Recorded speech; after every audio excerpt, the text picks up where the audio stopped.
Bonjour et bienvenue à tous. Aujourd'hui, nous allons découvrir cette histoire d'un homme qui aurait, selon les internautes, sacrifié son fils pour devenir milliardaire.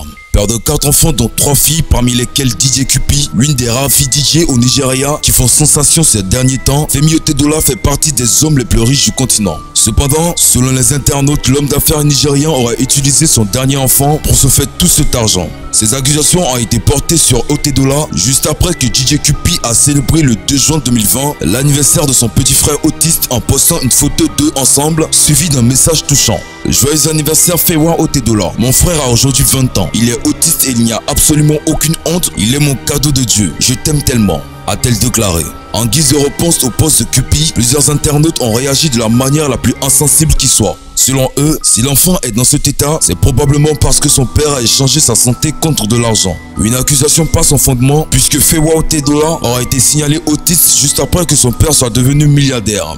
Qu'en pensez-vous? Donnez vos avis en commentaire.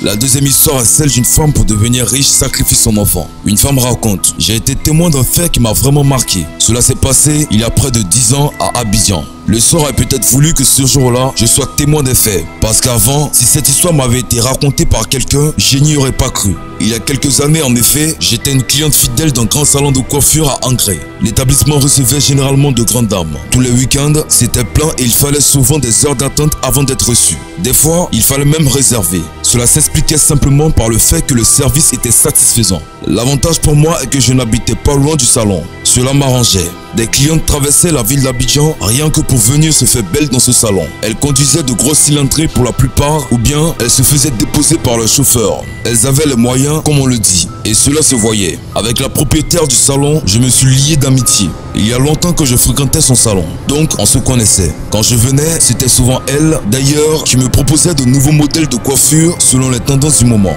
Car, étant jeune, j'aimais être classe et très stylé. Connaissant son agenda, je programmais mes rendez-vous généralement en semaine dans la soirée. À ces heures-là, il y avait moins de monde. Le week-end était toujours chargé. Un soir, il s'est passé quelque chose d'incroyable. Ce jour-là, en plus de moi, il y avait 2 autres clientes dans le salon. Le personnel s'occupait de ces 2 femmes, tandis que la patronne s'occupait de moi. On causait, on riait. La télé du salon était allumée, mais le son avait été baissé de sorte à ce que nous puissions nous entendre sans avoir à crier. On était en pleine causerie, quand, à un moment donné, j'ai cru entendre une voix. Elle n'avait rien à voir avec les nôtres. Elle semblait plaintive. Mais rapidement, je n'y ai plus prêté attention. Ça pouvait être une impression, d'autant que cette voix semblait provenir de nulle part. La causerie se poursuivait donc. Peu après, l'une des dames qui était avec nous est partie après qu'on ait fini de la coiffer. Quelques minutes plus tard, j'ai entendu la même voix. Elle avait été bien audible. Cette fois, tout le monde l'avait entendue. Subitement, c'était le silence dans le salon. Imaginez un instant. Vous entendez une voix et personne ne sait d'où elle provient.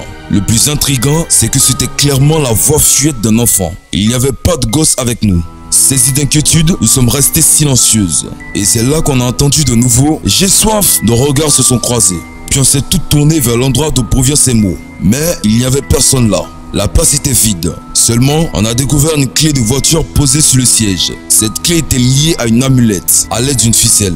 La vue de cet objet à la forme bizarre a tout de suite provoqué la panique dans le salon. Personne n'osait s'en approcher. Et alors, on a entendu encore « J'ai soif, je veux boire ». La voix qu'on entendait provenait donc de là. Affolé, on a précipitamment quitté le salon avec le cœur qui battait à 100 km/h. Ni la gérante du salon, ni nous-mêmes les clientes n'avons jamais rien vu de tel.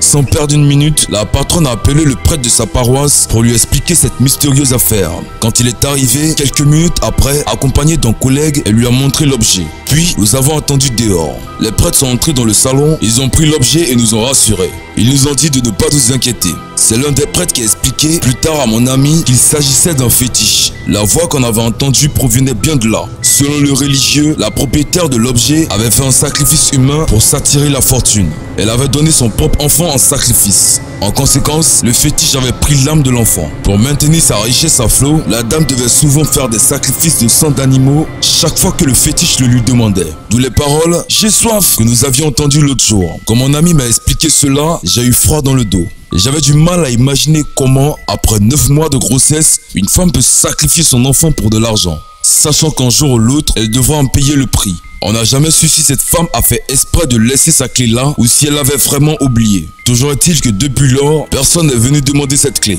Cette histoire, j'y pense quelquefois avec effroi. Le temps n'a jamais réussi à me la faire oublier. Cette histoire parle d'une expérience tragique qu'a vécue une femme.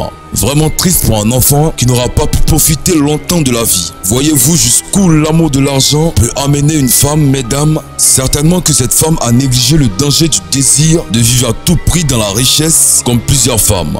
Et peu à peu, en cherchant des solutions pour une abondance financière, sans toutefois assumer ses responsabilités, elle en est arrivée là.